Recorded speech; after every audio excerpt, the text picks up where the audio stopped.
जी अस्सलाम वालेकुम प्यारे दोस्तों, क्या हाल है, कैसे हैं आप दोस्तों। आज हम बात करेंगे जो कि एक मसले के बारे में जो मेरे क्लाइंट के साथ पेश आया। तो वो अक्सर औक़ात एक आम रूटीन में दूसरे लोगों के साथ भी पेश आता रहता है।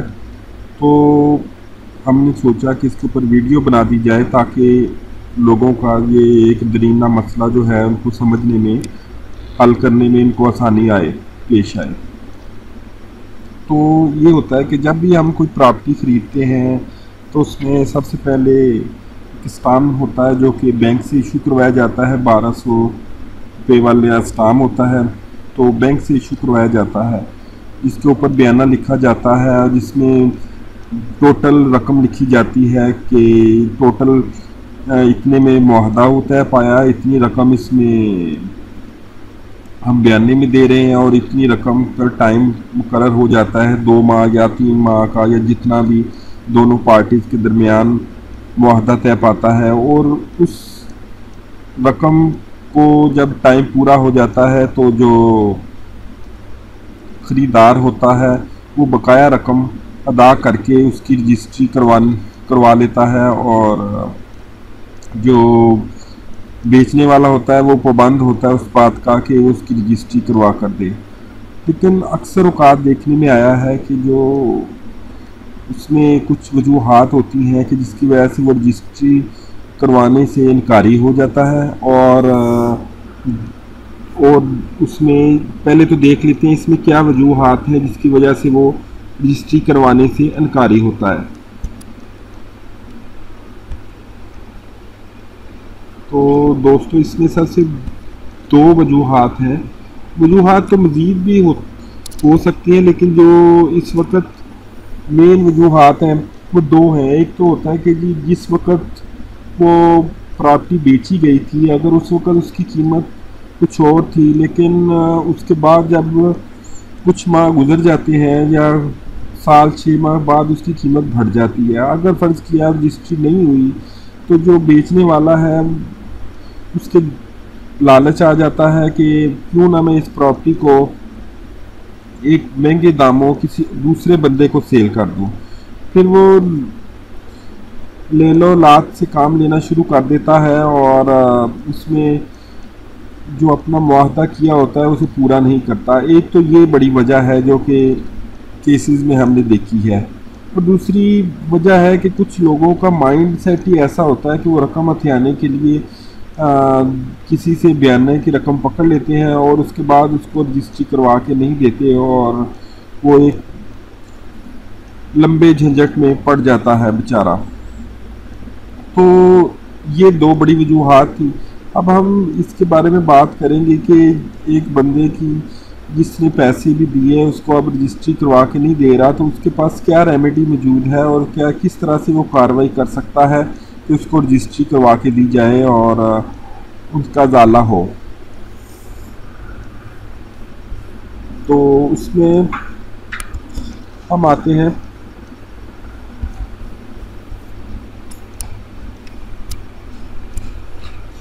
उसके ख़िलाफ़ जो कार्रवाई की जा सकती है उसमें दो तरह की कार्रवाई है। एक तो है इसमें दावा तमील मुख्तस, जो कि सिविल कोर्ट में दायर किया जाएगा।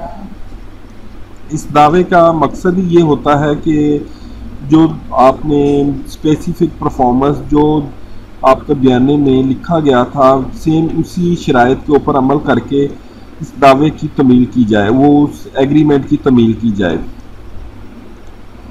और दूसरी जो इसमें है FIR आप करवा सकते हैं 420 और 468 और 471 PPC की, ठीक हो गया, जिसमें आप एप्लीकेशन देंगे कि मैंने इस कदर रकम थी जो कि मैंने दी और अब ये मेरी रकम हज़म कर गया है और मुझे रजिस्ट्री करवा के नहीं दे रहा। तो इस वक्त हम जो बात कर रहे थे वो दावा तमील मुख्तस की कर रहे थे। दावा तमील मुख्तस करने के लिए आपको सिविल कोर्ट में दावा दायर करना होगा।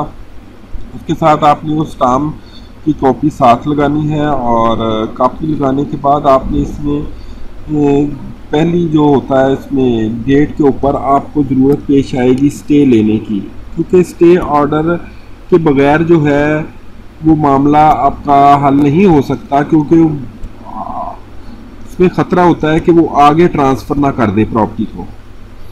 तो उसके लिए जो है आपको दावा दायर करने के फ़ौरन बाद आपको स्टे लेना पड़ेगा, और स्टे ला के आपको पटवारी के पास और कंप्यूटर सेक्शन में भी आपको जमा करवा देना पड़ेगा, ताकि उसमें नेक्स्ट वो आगे फर्दर किसी और बंदे को ट्रांसफ़र ना करे। ठीक हो गया। तो उसके बाद जो अगला मरला आएगा वो आपके पास कोर्ट आपसे कहेगी कि इसमें कोर्ट फीस जो है वो आप जमा करवाएं। कोर्ट फीस आपको पता है कि प्रॉपर्टी के हिसाब से 2-2.5 लाख से ऊपर अगर प्रॉपर्टी है आपकी तो 2.25, तो फिर आपको 15,000 रुपये का कोर्ट फीस जो होता है वो जमा करवाना पड़ता है। तो उसके बाद जो रकम बची होगी, मतलब अगर आपने 10 लाख या 5 लाख या एक रकम बयाने के तौर पर दे दी हुई है, तो उसके बाद जो बकाया रकम है वो बंदा वसूल नहीं कर रहा आपसे, और आपको रजिस्ट्री तो कोर्ट उसमें ऑर्डर करेगी कि आप ये रकम बैंक में जमा करवा के उसकी रसीद कोर्ट में लगाएं। तो आप उसको बकाया रकम बैंक में जमा करवाएंगे, और करवाने के बाद जो उसकी रसीद होगी वो आप कोर्ट में जमा करवा देंगे। तो इसके बाद जो अगला प्रोसीजर होगा, अब हम उसकी तरफ आ जाते हैं।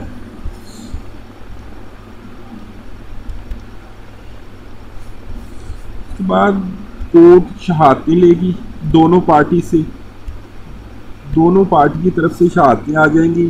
उसमें वो वाले गवाह भी आ जाएंगे जो कि स्टाम्प के गवाह होते हैं, जिन्होंने